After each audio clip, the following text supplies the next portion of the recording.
खुशियाँ पा। अरे ये कौन सा स्थान है? ओहो, 4 वेद खड़े हैं, स्तुति कर रहे हैं। किसकी? देव भी खड़े हैं, स्वयं इंद्र खड़े हैं, स्वयं महादेव भी खड़े हैं, अरे नारायण भी खड़े हैं। क्या इतने लोग, इतने वीआईपीज एक जगह पर एक साथ, ये किसकी स्तुति कर रहे हैं? ये कोई वयोवृद्ध लग रहे हैं, सफेद सूर्य के समान चमकता हुआ, करोड़ों सूर्य भी उसके आगे फीका है, सफेद बाल, सफेद दाढ़ी, एक बड़ी मीठी मुस्कान चेहरे पर। देवताओं के चेहरे पर कभी तनाव नहीं है, हमें संदेश देते हैं कि जिंदगी तनाव से मत जिए, मुस्कुराते रहिए, हमेशा फेस स्माइल रखिए, जो होना है वो सुनिश्चित है, प्रयास करते रहिए, अपना प्रयास मत रोकिए, लेकिन उसको तनाव में मत बदलिए, प्रयास को प्रयास रहने दीजिए, उसे तनाव में मत बदलिए। तो ये स्माइलिंग फेस, इतना मंद मुस्कुराहट, मन मोहने वाला, इतनी उम्र हो गई, उम्र बंधन नहीं है महाराज, कुछ लोगों के लिए उम्र बंधन नहीं होती। आप कितनी भी उम्र हो जाए लेकिन आप फिर भी युवा हो सकते हैं, अगर आप अपने आप को ऊर्जान्वित रखते हैं तो आप युवाओं से भी बेहतर हैं महाराज। और कभी कोई युवा अगर इस बात पर संदेह करे तो आप कह दीजिए कि हर आग से वाकिफ़ हूँ, जलना मुझे आता है, कोई साथ न दे मेरा, चलना मुझे आता है। बता दीजिए कि बड़े बड़े पदों पे रहा हूँ मैं, तुम्हारा मोहताज नहीं हूँ, हाँ तुम्हारा साथ चाहता हूँ, लेकिन ज़रूरत पड़ी तो एकला चलो रे, मैं रविन्द्रनाथ टैगोर की तरह अकेले चलने की भी क्षमता रखता हूँ। बता दीजिए अपने लोगों को कि मेरी बात को सुनो, समझो, और नहीं समझोगे, वो कहते हैं ना कि किसी को 2 बार समझाइए, 3 बार समझाइए, और अगर इसके बाद भी न समझे तो चौथी बार अपने आप को समझा लीजिए कि इसको समझाने से कोई फायदा नहीं, विनाश काले विपरीत बुद्धि, इसको समझाने से कोई फायदा नहीं। चौथी बार अपने आप को समझा लीजिए, उसको समझाने मत जाइए। ठीक है महाराज। तो कुल मिलाकर के ब्रह्मा जी जो है विराजमान हैं और सभी वेद उनकी स्तुति कर रहे हैं, सारे वेद। और उसी समय अचानक बड़ी तेजी से एक आवाज आई, 88,000 मुनियों का समूह एक साथ उस देव सभा में प्रवेश किया, जयकारा लगाते हुए। जरा उनके साथ हम लोग भी जयकारा लगा लें। जयकारा शेरा वाली दा, बोल साचे दरबार की। हाँ, ये महाराज माँ का जयकारा लगाते हुए पहुँच गए। सब लोग चुप हो गए, सब उनकी ओर देखने लगे। ब्रह्मा जी मुस्कुराते हुए बोले, अरे संतों, मेरी सभा में तुम्हारा स्वागत है, आओ और बताओ कि साधना छोड़कर मुझ तक आने का कष्ट क्यों किए। कहने लगे कि महाराज एक समस्या आ गई थी इसलिए आना पड़ा। कहने लगे बताओ। तो कहने लगे आप चूंकि रचयिता हैं इसीलिए कोई समस्या आवे तो आपके पास आना। भाई जो कहीं पर कोई प्रबंध समिति है और उस चीज़ का मैनेजमेंट वो संभाल रहा है, तो अगर कोई समस्या है तो आप उसी के पास जाओ, एक सही तरीका वही है। तो कहने लगे महाराज हम आपके पास आए हैं। कहने लगे क्यों? तो कहे महाराज कलयुग आने वाला है। कहने लगे वो तो आएगा, कालखंड है, कालखंड है, वो समय से आएगा। कहते हैं ना कि वक्त से किसकी यारी, वक्त तो अपने समय से आएगा, उसको न कोई रोक सका है न रोक पाएगा। तो कहे वो 4 कालखंड हैं, वो 4 युग है, अब उसकी बारी है, द्वापर जा रहा है, कलयुग आएगा, उसको कोई रोक नहीं सकता, वो मैंने बना रखा है, वो रचना चलेगी। तो कहने लगे महाराज रोकने के लिए थोड़ी ना आए। तो कहें फिर? कहें वो तो हम भी आपके आशीर्वाद से जानते हैं कि रुकेगा नहीं, हम तो अपनी सुरक्षा के लिए आए। कहने लगे क्या चाहते हो? तो कहने लगे कि हमारी साधना चलती रहे, क्योंकि कलयुग में बड़ा अनर्थ हो जाएगा महाराज, लोग भगवान को बोझ समझने लगेंगे, लोग भगवान को बोझ समझ। मैंने आज थोड़ा सा आदरणीयों से बात हो रही थी तो मैंने ऐसे ही बात में कहा कि देखिए ज़िंदगी में तो सभी जीते हैं, लेकिन कुछ लोग जब सुख में रहते हैं, कहते हैं ना दुख में सुमिरन सब करें, सुख में करे न कोय, और जो सुख में सुमिरन करे तो दुख काहे को होए। अगर हम सुख में भी भगवान को, लेकिन जब हमारा सब कुछ ठीक ठीक चल रहा होता है तो ईमानदारी से देखिए उसमें से कितने लोग हैं, उस समय अगर उनसे कहिए इस अनुष्ठान में थोड़ा आने के लिए, थोड़ा सहयोग कर, कहेंगे मेरे पास समय नहीं है, नहीं है समय, क्या करें, समय नहीं है। लेकिन अन्यथा मत लीजिएगा महाराज, मैं तो ऐसी जगह बैठा हूँ, कबीरा खड़ा बाजार में, मांगे सबकी खैर, ना काहू से दोस्ती ना काहू से बैर, मुझे किसी से कुछ चाहिए नहीं, इसलिए सत्य बोलने से मैं घबराता नहीं हूँ, और ऐसे भी मैं शक्ति को उपासक हूँ। तो जो लोग कहते हैं ना समय नहीं है मेरे पास, जब उनके ऊपर मुसीबत आती है ना महाराज, तो सबसे पहले उनकी उंगली भगवान की तरफ उठती है कि तुम्हारे रहते ही मेरे घर में क्या हो रहा है। अब उनसे पूछिए महाराज, उनसे पूछिए कि अगर आपकी औलाद जब सब कुछ उसका अच्छा चल रहा हो, आपके बगल से गुजर जाए और आपको प्रणाम तक ना करे, उसके पास समय नहीं है आपके लिए एक मिनट, और कल को मुसीबत में अगर आए और फिर आपके पास आए, ऐसा है आप माता पिता हैं, कर तो देंगे मदद, वो तो माँ बाप का हृदय ऐसा है कि कर तो देंगे, लेकिन आपके मन में टीस होगी कि जब ये सब कुछ ठीक था तो कभी पलट के ये हाल चाल तक नहीं पूछता है, और आज मुसीबत आई तो पापा और पिताजी और डैडी याद आ रहे हैं, मन में आपके आएगा जरूर, भले मदद आप कर देंगे। उसी तरह ईश्वर के पास भी जब सुख हो, आपके घर में सब कुछ अच्छा हो महाराज, तब जब ऐसे आदरणीय कोई काम करने निकल पड़े, तो अगर आप में इतने समय नहीं है कि आप क्या कहते खुद आगे बढ़ें, तो कम से कम इन आदरणीयों का साथ तो दीजिए महाराज। जो लोग कर रहे हैं उनके हाथ को तो आके पकड़िए कि आप कर रहे हैं, बहुत अच्छी बात है, मेरे पास थोड़ा समय का अभाव है, लेकिन तन से मन से धन से मैं आप लोगों के साथ हूँ, कहिए तो कम से कम तो साथ तो दीजिए। सुख में भी तो आइए ना माँ के घर, सुख में आके कहिए ना तेरा शुक्रिया माँ, तेरा शुक्रिया। दुख में चले आते हैं, है ना। एक बार एक भगवान के पास एक भक्त गया, और भक्त को तो भगवान दिखता है महाराज, उसके भाव में दिखता है। ठाकुर रामकृष्ण परमहंस को तो माँ दिखती थी ना, वही दक्षिणेश्वर काली आज भी हैं। लेकिन जब ठाकुर रामकृष्ण परमहंस थे वेस्ट बंगाल, कोलकाता, बेलूर मठ, उसके आगे दक्षिणेश्वर, गंगा उस पार, तो वही ठाकुर रामकृष्ण कहते ना कि भगवान की मूर्त इतनी सुंदर है कि आप उसमें थोड़ा देखिए तो एक बार आपको खींच लेगी। और मेरी माँ की मूर्त, जिनकी मेरी माँ की मूर्त इतनी मनमोहिनी है कि एक बार देखिए तो उसकी ओर, वो तो आपकी ओर प्यार से देखे जा रही है कि मेरे बच्चों को मेरी सुध कब आएगी। एक बार हंसते हुए आपके बच्चे अगर आपके सामने मुस्कुराते हुए प्रसन्न आवे तो आपको कितनी प्रसन्नता होती होगी। और हमेशा रोते हुए अगर बच्चे आपके सामने पहुँचे तो आपको भी झल्लाहट, एक दो बार तो मदद कर दोगे आप, लेकिन जब देखो रोता रहता है, ये इसको कुछ न कुछ दिक्कतें रहती है महाराज। ऐसे बच्चों से माँ बाप भी चिढ़ जाते हैं। जरा ईश्वर को भी समझिए कि ईश्वर भी हम उनकी संतान हैं, तो कभी उनके पास सुख में भी जाइए। और मेरी माँ की मूर्त तो मैं कहता हूँ बार बार निहारने का मन करता है, बार बार। इसीलिए इस माँ की कथा को मैं लेके निकल पड़ा हूँ, और ये कथा मैं प्रारंभ भी कर चुका हूँ। लेकिन जब माँ की मूर्त की बात आ गई तो बिना इस गीत के मन आगे बढ़ने को करता ही नहीं कि जिसकी प्रतिमा इतनी सुंदर, वो खुद कितना सुंदर होगा। आइए ना जरा मेरी माँ की कल्पना करें कि अगर साक्षात स्वयं सामने आ जाए, जो समाधि वैसे ने कहा था कि मेरे अखियों के सामने ही रहना वो शेरों वाली जगदम्बे।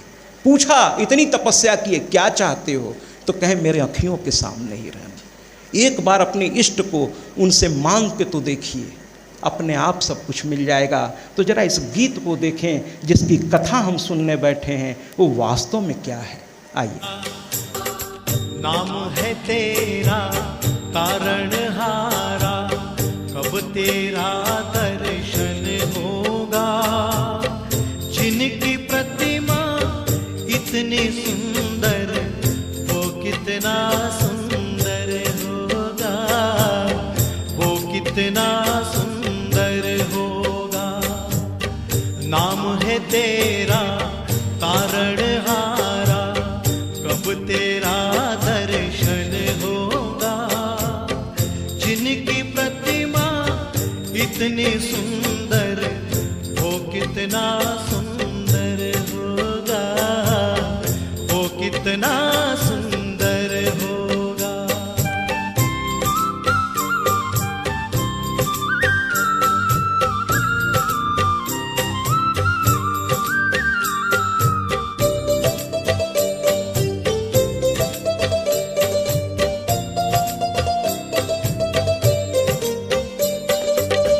तुमने तारे लाखों प्राणी, यह संतों की वाणी है, यह संतों की वाणी है। पत्नी का संबंध, मुक्ति का द्वार वहीं से खुलेगा महाराज। विवाहित होने के बावजूद एक उम्र के बाद, मैं इस पद से बोल रहा हूं इसलिए मुझे थोड़ा सा छूट है और बड़ी विनम्रता से, कि ब्रह्मचर्य व्रत के पालन, यानी वानप्रस्थ में आ जाइए, वानप्रस्थ में। और यहां दशरथ से ही गलती हो गई। बाल पक्ता देखकर वशिष्ठ से जो व्यक्ति कहता है, इतना समझदार, इतना आदरणीय व्यक्तित्व, कि कहता है कि नहीं अब मुझे राज सिंहासन छोड़ देना चाहिए, और वो चाहता है कैकेयी के कक्ष में, और जा करके पहला शब्द बाबा तुलसी का देखिए, वो कहते हैं हे गजगामिनी। अब इस बुढ़ापे में आप अपनी धर्मपत्नी को हे गजगामिनी, हे मृगनयनी, हे कटाक्ष वाली, ऐसे ऐसे उपमाओं से अगर आप विभूषित करेंगे तो विकार तो आएगा अगले के मन में। बाकी आप तर्क देते रहिए कि वो माँ सरस्वती बैठ गई, देवताओं का कल्याण करना था, रावण का वध करना था, वो लॉजिक। लेकिन मानवीय कमजोरी भी इशारा करती है इस ओर। अगर यही कौशल्या के कक्ष में गए होते तो कौशल्या हाथ पकड़ के ले जाके भगवान विष्णु के सामने उनको बैठा देते। अगर सारे वो ज्ञान के तर्क को थोड़ा एक किनारे कर दें, जरा सा इस तरीके से भी सोच के देख लीजिए कि अगर कौशल्या के कक्ष में गए होते तो कहते इतना शुभ काम करके आप आए हैं, चलिए ना चलकर भगवान को प्रणाम करते हैं, तो शायद ये घटना सब घटती ही नहीं। जरा इस लहजे से भी देख लीजिए, क्यों लकीर का फकीर जो सब दिखा रहे हैं उसी रास्ते पे चलने वाले को, है ना। थोड़ा अगर आप वाकई विद्वान है तो थोड़ा अनुसंधान करिए कि इस चीज का एक पहलू और भी हो सकता है। तो उन्होंने कह दिया गजगामिनी, मृगनयनी, जो तुम कहो अभी कहो तो आकाश से तारे ले आऊं। जब ऐसी बड़ी बड़ी बातें आप इस उम्र में पत्नी से करेंगे तो मांग बैठी कि ठीक है फिर 2 वरदान दे दो। तो कहे अरे मांगो, ऐसी कौन सी चीज़ों में। आप जब अहंकार में, और जहां आ गया काम वहां कहां रहेंगे श्री राम। जहां आ गया काम कहां रहेंगे श्री राम, कहां रहेंगे राम। तो भैया दूर रहिए, अपनी कमजोरियों से दूर रहिए। अगर आप अपनी कमजोरियों से दूर रहेंगे तो आपके दुश्मन को आप पर चोट करने का समय और मौका दोनों नहीं आप देंगे। निश्चिंत हो जाइए, फिर आपका कोई बिगाड़ नहीं पाएगा। अपनी कमजोरियों को कम करिए। तो मधु जो है राग है, इससे दूर हो जाइए महाराज। एक उम्र के बाद परोपकार की तरफ बढ़िए। बहुत कमा लिया, बहुत कर लिया लोगों के लिए, अब थोड़ा अपने लिए भी कर लीजिए, क्योंकि यहाँ वाला पैसा वहाँ नहीं चलेगा। वहाँ के लिए कुछ कमाना शुरू करिए ना लोगों का भला, अगर भगवान ने आपको दिया। वरना आज के इस ज़माने में कितनों के पास सामर्थ्य है महाराज। महंगाई चरम सीमा पर है, लोग त्राही कर रहे हैं, है ना। अब तो कोई शान से ये भी नहीं कह पा रहा है कि रोटी दाल खा के रह लेंगे। ऐसे में अगर आप समृद्धशाली हैं तो आप क्या नहीं कर सकते हैं महाराज। कुछ अनुष्ठान करिए, कुछ व्रत करिए, कुछ उपवास करिए, कुछ अनाथों की मदद करिए, कुछ वृद्धों की मदद करिए, असहारों के लिए सहारा बन। कहते हैं ना महाराज, जो दीनों का साथ देता है वो स्वयं दीनानाथ हो जाता है, स्वयं दीनानाथ हो जाता है। करिए ना, किसने रोका है। अपने लिए अपना बैलेंस वहाँ के बढ़ाइए ना। बहुत हो गया बैंक अकाउंट बैलेंस, हो गया ना, बहुत हो गया, कहीं तो जाके बस होइए, है ना। अब थोड़ा वहाँ के लिए तो राग से बचिए, और उससे भी खतरनाक है कैटअप। इसीलिए तो 5000 वर्ष से विष्णु भगवान लड़ रहे हैं, हम आप क्या चीज़ जीत ही नहीं पा रहे।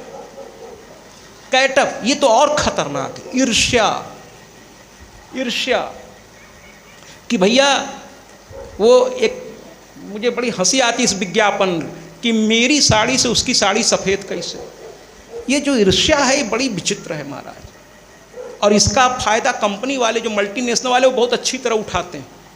वो हमारी भावनाओं से खेल कर विज्ञापन बना देते हैं। जो बीवी से करते प्यार वो फलाने कुकर से कैसे करें इनकार।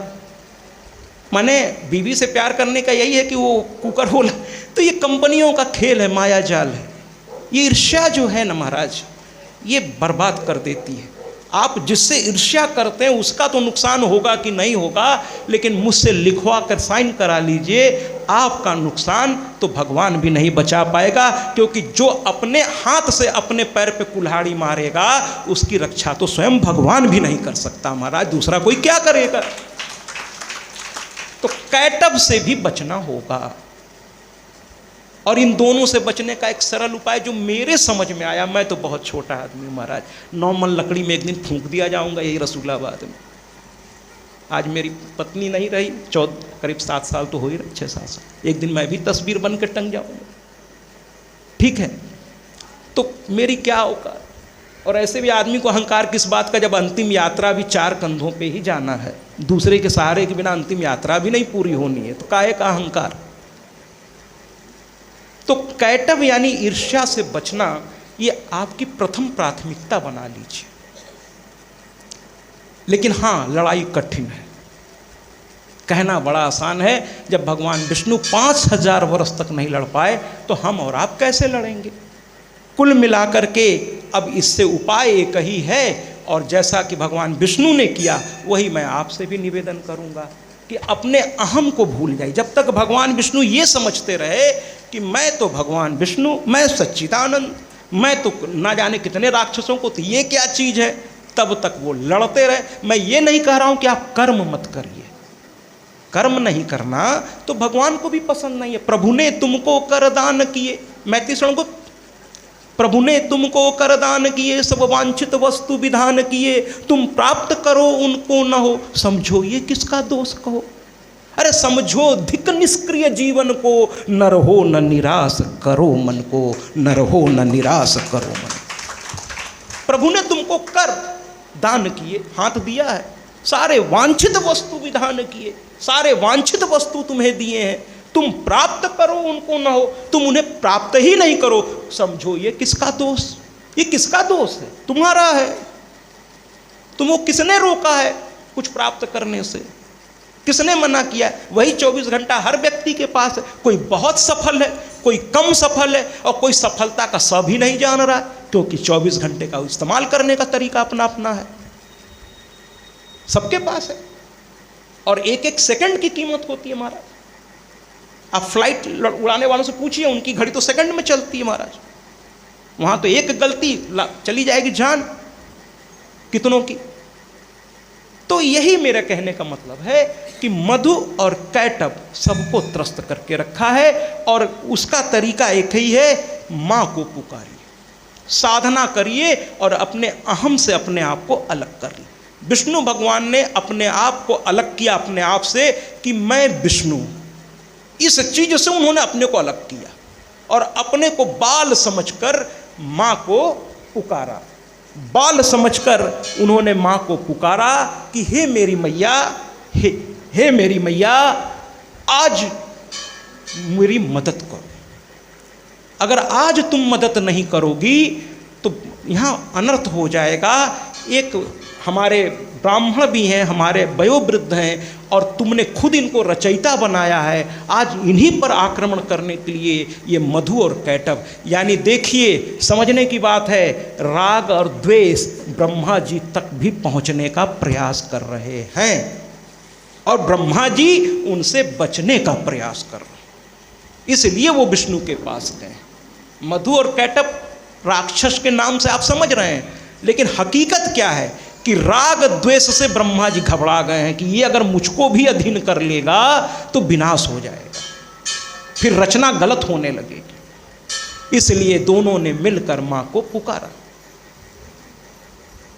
और जब दोनों ने मिलकर माँ को पुकारा तो माँ फिर से एक बार प्रकट हो गई।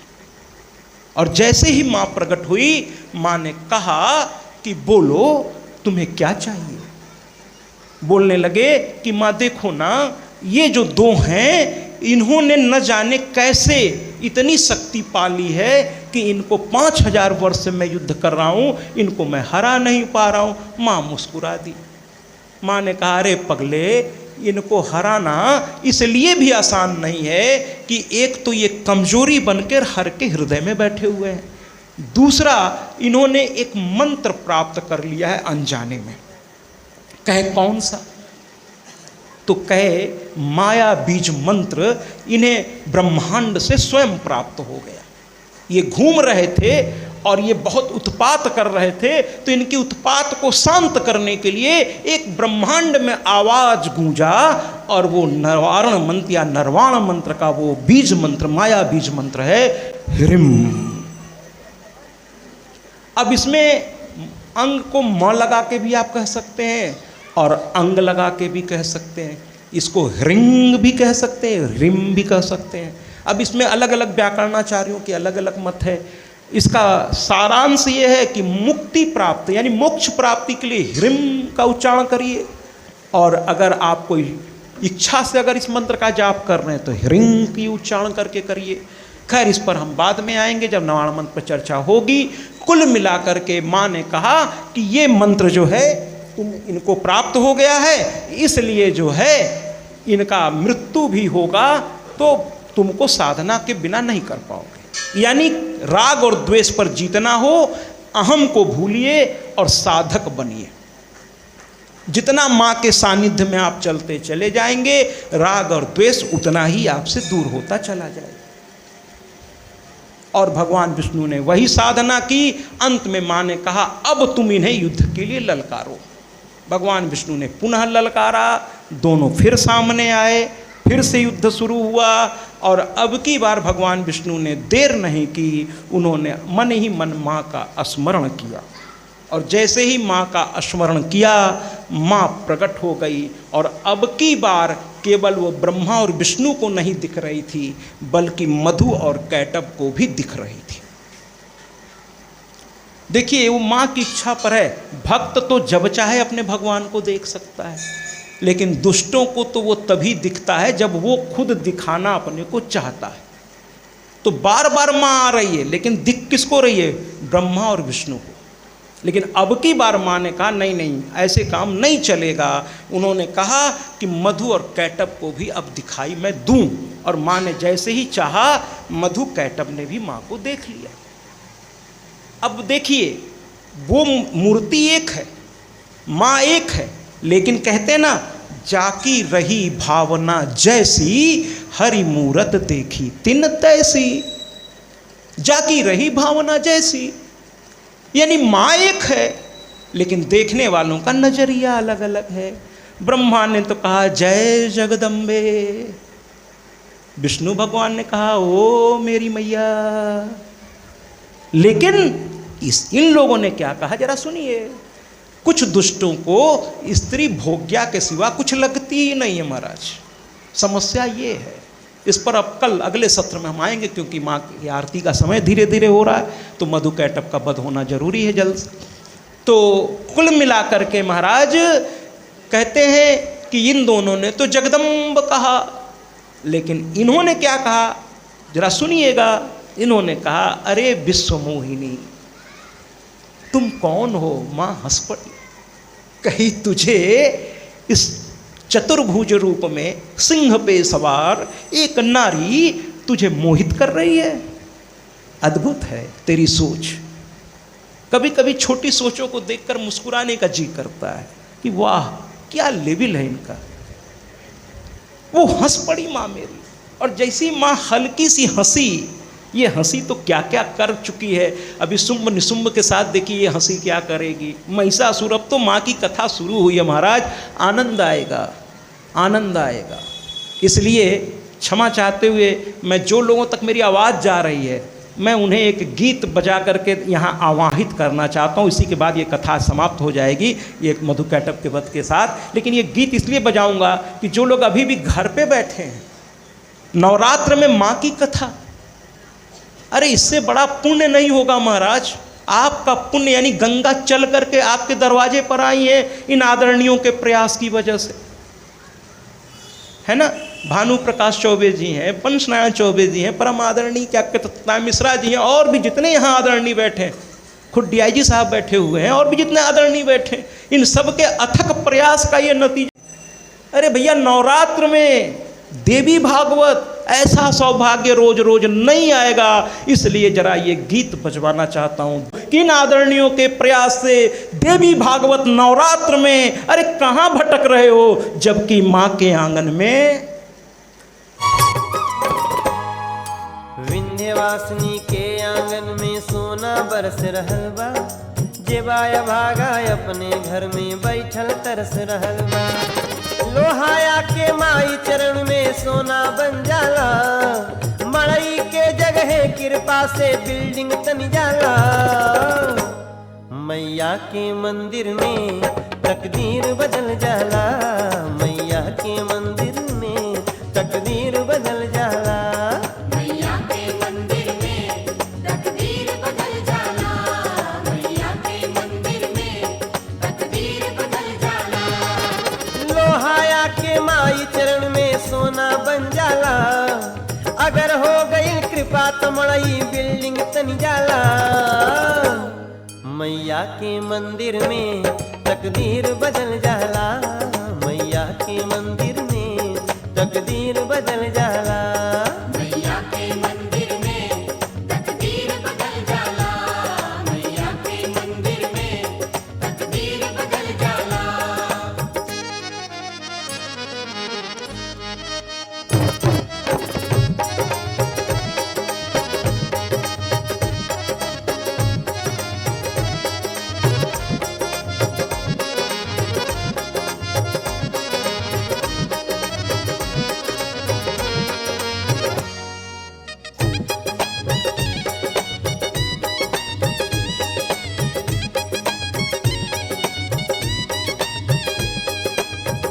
अगर विश्वास मन में हो गई तो मिल जाई हृदय में भाव।